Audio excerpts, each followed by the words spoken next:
Hi there, I'm Susan Regan. And one of the things I do a lot in my clinical practice is I do a lot of family therapy. And my family therapy model has been impacted by becoming a certified mediator.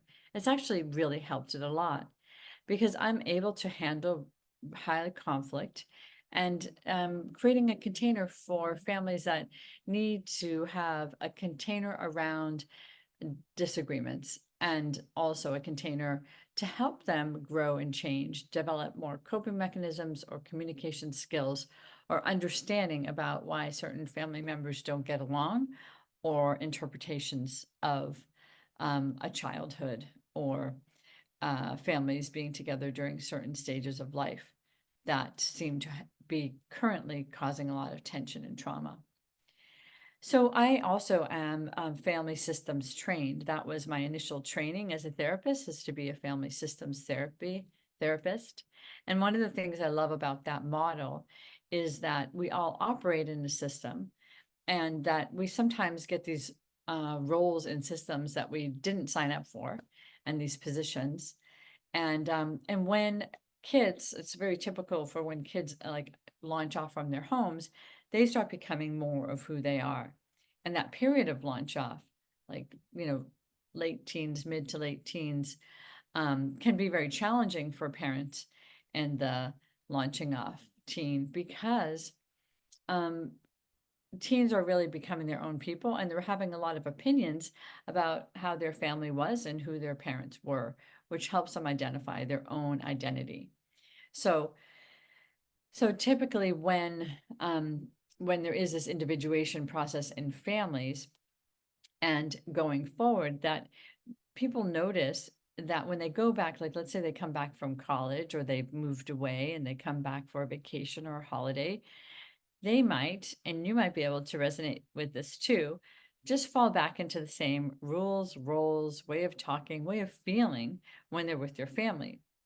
When someone's really very well individuated, they can actually just stay being who they are in their family and have really good boundaries and really good communication skills. That doesn't mean that the family is going to be like, whoa, who are you? You have changed. But the family might also feel like, huh, that person, when they come around, threatens who I think I am and how I think we run our family. So sometimes there can be challenges there when people really individuate, start having their own lives and families, and coming back to their family of origin.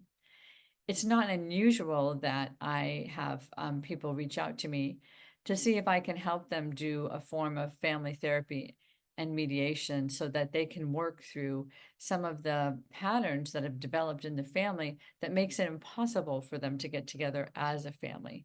So it's not unusual that I see people like pre-holidays trying to plan to get together for a holiday, or even an estrangement between an adult child and their um, elderly parents.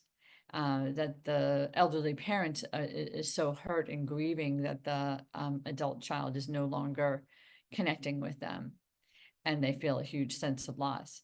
I have two things to say about that scenario, which is sometimes there's like a lot of abuse that has happened in people's childhood and that people may or may not resolve that or even acknowledge that. And they still want to have a relationship with the person who feels like they were definitely victimized in their family. And they just want to push that under the rug, and that person actually stops and starts feeling like they have a choice and they don't have to do that.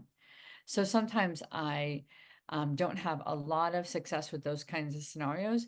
But what I feel like is successful about those scenarios is that there can be conversation that I have with either party, just kind of helping them understand where things are now and why things are that way. And there might be ways that each individual party has to work on their own selves to grieve, understand, and be able to live life in a way that they don't feel like they're and internal like externally or internally suffering all the time, that they can, or eternally suffering, that they can actually do some of their work and find places that they can heal themselves, even if it's not the vision of what they wanted in terms of a family system. So, and it's often times that I might find myself working with a sibling group, and like, let's say there was some very conflictual relationship that their parents had, or maybe a divorce that was done poorly. It affects everybody in the family, but sometimes sibling systems really get affected because there's sometimes favoritism, and someone feels like they were really illy treated by one of the sibs, and they need to work those things out. Because oftentimes when parents grow older, they all need help, or they need advice, or they need connection from their kids, and sometimes that lands on just one person because the sibling unit doesn't get along. So it's pretty common that I might find myself in a situation of working with certain sibling subsets to work out their relationships ongoing. So I find family therapy and family mediation so incredibly validating because it heals past trauma and generational traumas. And I think if there's communication and discussion about why things are happening, people start being able to individually heal themselves.